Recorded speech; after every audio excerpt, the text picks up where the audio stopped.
It was only 7 in the evening, and Basilio was already on the road, wondering what he could do while waiting for his appointment with the jeweler.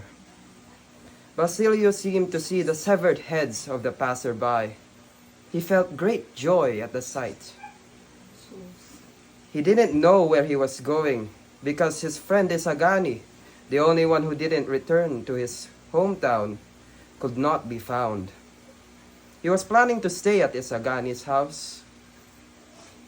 After being released from prison, Basilio went to the former home of Capitan Santiago to get some of his equipment. He saw that the house was in good order. He didn't know that the home was being prepared for the wedding of Juanito Palaez.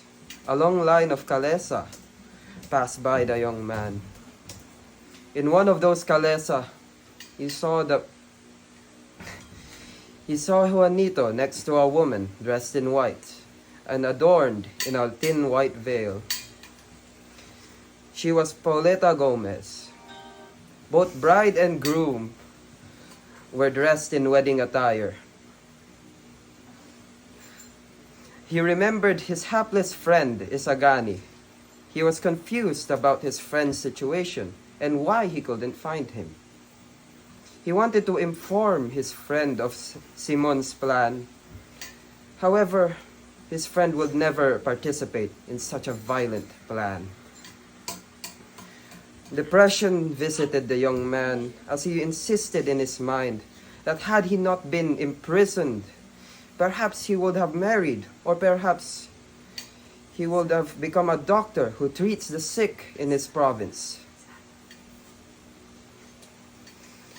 He remembered Julie's bruised body from the fall. He gripped the handle of his revolver again. He observed Simon getting into a car with the lamp box. He recognized the coachman, the also hapless Sinong.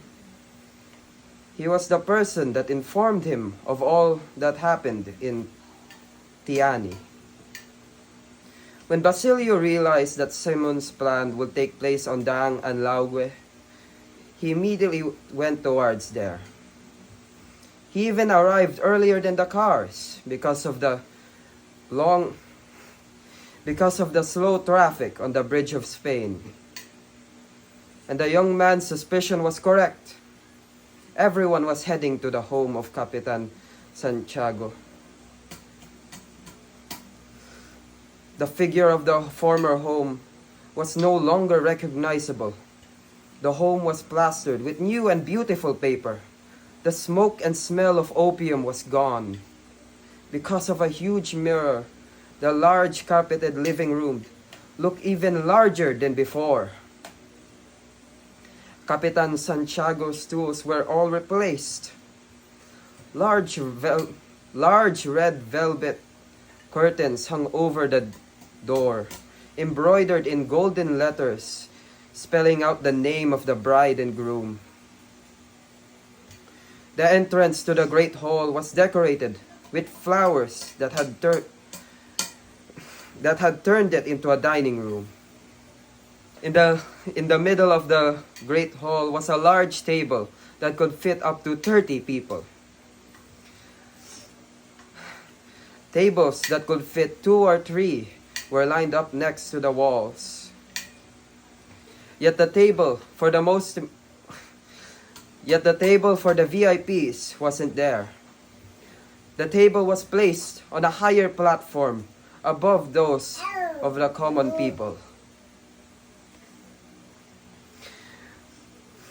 The table was only reserved for 7 people. The cutlery was pure silver. The wine prepared was of the most highest quality and the highest price. Don Timoteo served extraordinary dishes. If the Captain General teased him about eating human flesh, he would not hesitate to commit a crime. Yun lang para sa kabanata na ito.